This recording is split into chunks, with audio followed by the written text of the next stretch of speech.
Aconteceu morrer o mendigo e ser levado pelos anjos para o seio de Abraão. Morreu também o rico e foi sepultado. No inferno, estando em tormento, levantou os olhos e viu ao longe Abraão e Lázaro no seu seio.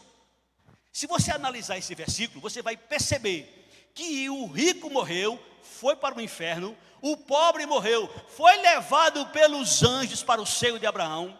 O rico no inferno, em tormento, via, ouvia, falava, sentia, argumentava. Você vai perceber que ele continua consciente. E quem disse isso foi Jesus. Se isso não é verdade, Jesus quis mostrar o que, meu Deus, com isso? Tenta me explicar aí. Ou tenta explicar você mesmo. Se isso não é verdade, por que Jesus falou a respeito disso? Se morreu, acabou tudo, para que Jesus falou a respeito disso? Mas não foi só Jesus que falou. O inferno é um fato. E o que é fato, permanece fato. Lá em Lucas 12, versículo 4 e 5, Jesus faz uma afirmação que eu não sei como é que alguém vai conseguir explicar isso aqui, de maneira diferente. Lucas 12, 4 e 5. Disse Jesus: digo-vos, pois, amigos meus, não temais os que matam o corpo, e depois disso nada mais podem fazer. Eu, porém, vos mostrarei a quem deveis temer. Temei aquele que, depois de matar, tem poder para lançar no inferno. Sim, digo-vos, a esse deveis temer. Bom, se o inferno for a sepultura, como alguns dizem, qualquer um tem poder de botar na sepultura. Tem pessoas que matam, abrem a sepultura, sepulta o morto e ninguém nem sabe. Jesus está dizendo que a gente não deve ter medo dos seres humanos que só matam o corpo. Não tenha medo de quem mata o corpo. Tenha medo de quem tem poder de pegar o seu corpo, sua alma, seu espírito e lançar no inferno. É esse que você deve temer. Olha o que é que Jesus diz em Mateus 10, 28. Por que Jesus falou isso? Para que Jesus falou essas verdades, essas coisas? Mateus 10, 28. Disse o Senhor Jesus: não temais os que matam o corpo e não podem matar a alma. Temei aquele que tem poder de fazer perecer no inferno tanta alma como o corpo. Jesus nos disse essas verdades. Seus discípulos disseram o quê? João Batista, Mateus capítulo 3, primeira mensagem de João Batista. O que é que pregou João Batista, meu Deus? A partir do primeiro versículo, eu vou ler até o 12. Naqueles dias apareceu João Batista pregando no deserto da Judéia e dizia: arrependei-vos, porque está próximo o reino dos céus. Porque este é o referido por intermédio do profeta Isaías. Voz do que clama no deserto, preparai o caminho do Senhor, endireitai as suas veredas. Usava João veste de pelos de camelo e um cinto de couro. A sua alimentação era gafanhoto e mel silvestre. Então saíam ter com ele Jerusalém, toda a Judéia, toda a circunvizinhança do Jordão, e eram por ele batizados no rio Jordão, confessando seus pecados. Vendo ele, porém, que muitos fariseus e saduceus vinham ao batismo, disse-lhe João: raça de víboras, quem vos induziu a fugir da ira vindoura? Produzi, pois, fruto digno de arrependimento. E não comecei a dizer entre vós mesmos: temos por pai Abraão, porque eu vos afirmo que destas pedras Deus pode suscitar filhos a Abraão. Já está posto o machado à raiz das árvores. Toda árvore, pois, que não produz bom fruto, é cortada e lançada no fogo. Eu vos batizo com água para arrependimento, mas aquele que vem depois de mim é mais poderoso do que eu, cujas sandálias não sou digno de levar. Ele vos batizará com o Espírito Santo e com fogo. A sua pá ele tem na mão, limpará completamente a sua eira, recolherá o seu trigo no celeiro, mas queimará a palha em fogo inextinguível. João Batista falando acerca de Jesus, ele Quem crê nele será batizado com o Espírito Santo. Quem não crê nele vai ser batizado com fogo, lançado dentro do inferno, fogo inextinguível. O que é que disse os apóstolos? O que é que falaram?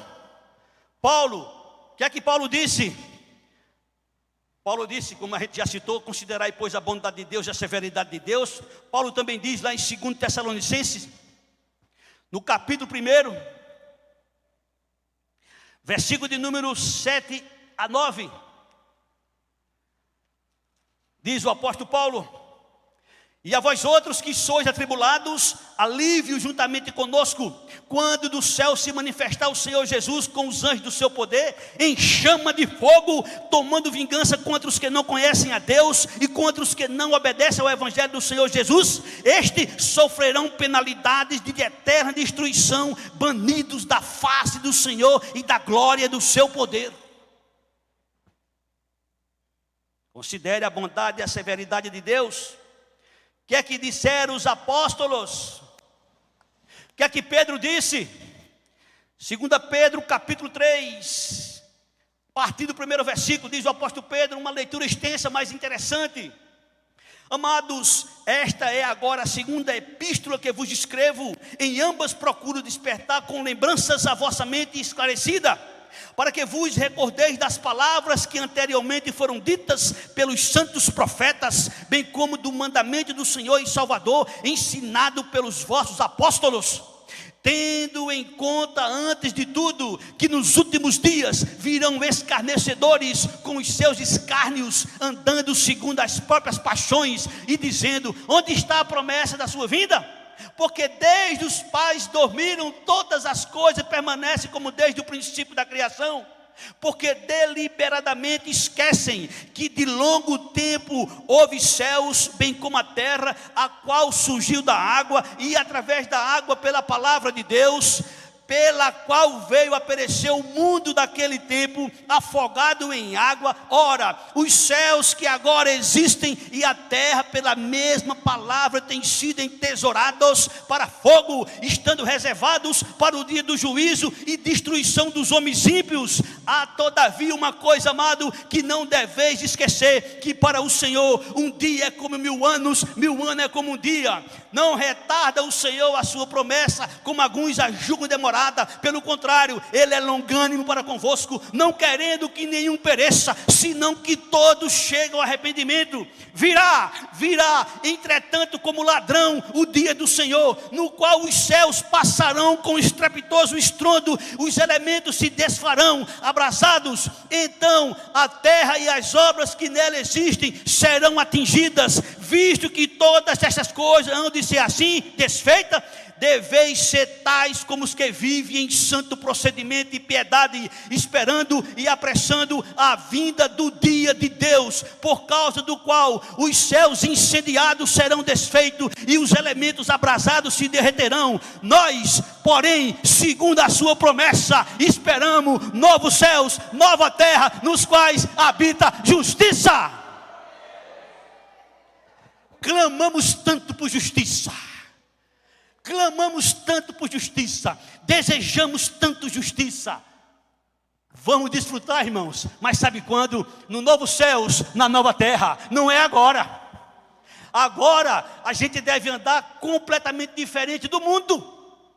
É por isso que o cristão é odiado, é detestado. É por isso que o mundo não aceita. É por isso que o mundo nos detesta. Porque a gente anda na contramão do mundo. Eles querem o quê? Eles querem legalizar a pedofilia. Irmãos, isso é insuportável. Até de falar dói no coração de quem é justo, de quem é temente a Deus.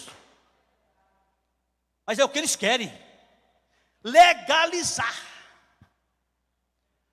Está dizendo aí, acho que alguns de vocês devem ter visto, a pedofilia é uma doença. É uma doença coisa nenhuma, irmãos. Que doença coisa nenhuma. Isso é porque eles pretendem levar as coisas a um ponto de legalizar. E a gente clama por justiça. Irmãos, na minha mente, que é uma mente bem pequenininha, que não tem nem...